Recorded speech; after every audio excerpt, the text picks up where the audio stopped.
Bismillahirrahmanirrahim. Nahmadu wa nasalli ala rasulihil kareem. Amma ba'd. Last week of our spiritual illnesses and diseases that we've been looking at, and it's a difficult one to assess, but it's based on trust in Allah and not trusting or believing in Allah. Now you might think, sir, how is this a disease? Well, it happens for many different reasons, but the reason I want to focus in on not trusting in Allah, when bad things happen, becoming despondent of Allah's mercy, not believing in Allah, complaining, turning away from Allah, especially when bad things happen. So firstly, why is it that certain bad things happen? If we believe in Allah as being Rahman and Rahim and merciful, then why does Allah allow certain bad things to happen? Well, firstly, the most obvious reason is something that may come, it may not be a bad thing. You might see it as a bad thing, but we don't know the full picture. There's a phrase that's been said that we have the pixel in a picture, we have just a pixel. We just have an idea of a little part of the picture, but Allah can see the entire picture in total. So sometimes you might think something is harmful, but in fact Allah's put some goodness in there. There's a man who was stranded on a desert, I told you this before, and he was there, he took such a long time to build up his hut, and it was his lovely hut that would protect him from the terrible weather and the rain and provide heat and warmth for him. He woke up in the morning and he had burnt down. His fire had eaten up his hut and he had burnt him down. He started lamenting and crying, why did this happen? Why did God do this to me? A few hours later, a ship came onto the island from nowhere. He was overjoyed. I've been saved, thank God. And he asked the people, how did you know that I was on this island? I've been stuck here for many months. They go, well, we saw this smoke coming out from the island and we realized that someone must be there in order for there to be a fire. So we came and we thought we'd investigate. So he thought the burning down of his hut was a bad thing, but that was a means of something that saved him in the future. So things may look bad from the outside, but maybe there's some goodness and khair that's to come later on that only Allah subhanahu wa ta'ala knows about. To test you, sometimes something bad may genuinely happen in your life, and it's a test to get you to the higher ranks of Jannah. Rasulullah has mentioned that from all of the people, the prophets are tested the most. They are tested the most because they have the highest ranks. And from the prophets, I have been tested the most. Now I'm going to be mentioning a specific prophet, but I'll talk about him later. Number 3, why do things happen that are bad? It's to raise your rank in Jannah. It's mentioned about Rasulullah sallallahu alaihi wasallam that why would he go through the hardships that he would go through? Why? He's a prophet of Allah. No one's worshipped Allah subhanahu wa ta'ala like Rasulullah. So why was he to go through the hardship that he did?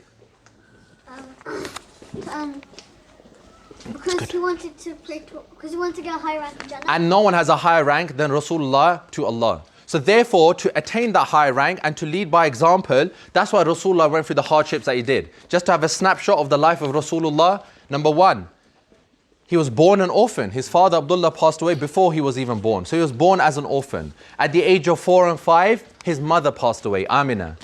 Then he was sent into the care of his grandfather, Abdul Muttalib. Now Abdul Muttalib was a great respected elderly person of the Quraysh, and he was a custodian of the Kaaba. He would look after the Kaaba. He stayed with Abdul Muttalib for a few years. At the age of 8 or 9, Abdul Muttalib passed away. Then he went to the care of his uncle, Abu Talib. Now he stayed with Abu Talib for many years. And he got married to Khadija as well. So the longer you live with someone, the longer you stay with someone, the more love and affection you have. In the same year, after 15, 20, more than that, 20, 25 years of being with Khadija and Abu Talib and Khadija both passed away in the same year. This year is known as the Sa'ul Huzn, the year of grief. After that, then he has children and he has his daughters. He has 3 daughters. Each one of his he has 4 daughters. 3 of his daughters die in his lifetime during the life of Rasulullah. Rasulullah always wanted a son, and he had a son, Ibrahim. Radiallahu anhu. And at the age of 18 months, 1.5 years, Ibrahim radiallahu anhu passes away as well. So in terms of hardship, depression, suffering, very few people have suffered more than Rasulullah. Except for maybe one prophet who Allah has mentioned in the Quran. Ayub alayhi salam, a great prophet of Allah. And what a man Ayub was. Allah had given him the best of all things. He was given wealth, lots of money. He was given many children, which might be a bit difficult to understand, but let's just imagine. many children, and he had a wonderful wife as well.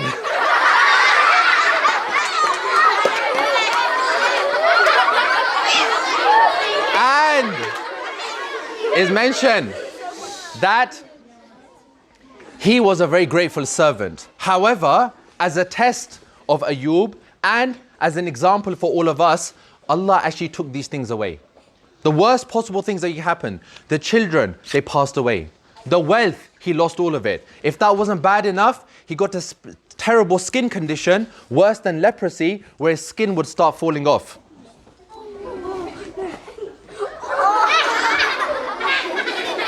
He was affected in many ways. Sand being poured over him as well now.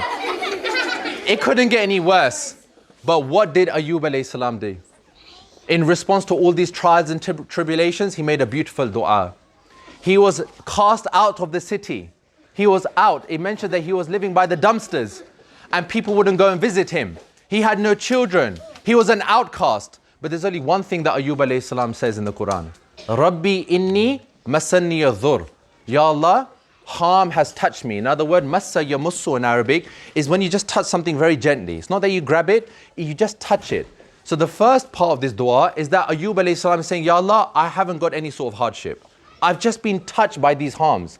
He's lost his children, he's lost his wealth, he's lost his own health, and he's saying these harms are nothing, Ya Allah, it's just a touch. Rabbi inni massanni yadhur wa anta arhamur rahimin. Ya Allah, you are the one that is merciful. So Ayub alayhi salam made this dua.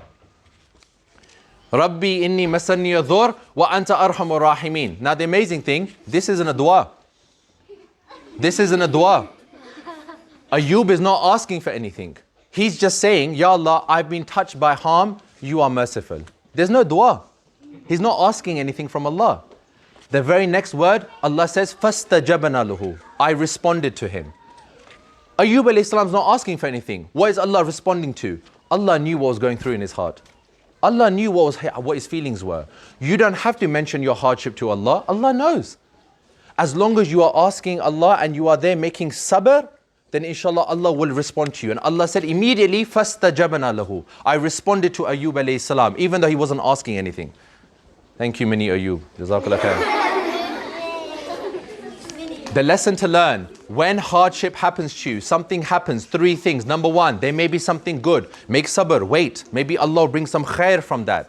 Number two, it could be a test of you. You know, when things are good, then it's all easy. But there's an English phrase, when the going gets tough, then the tough get going. When things get harder, then that's when your true character comes out and you will be able to overcome those problems. And number three, maybe it's because Allah loves you. Allah wants to raise your rank high. No one can love Rasulullah more than Allah, and no one can love Allah more than Rasulullah, but Rasulullah was put through these tests as well to get that high rank.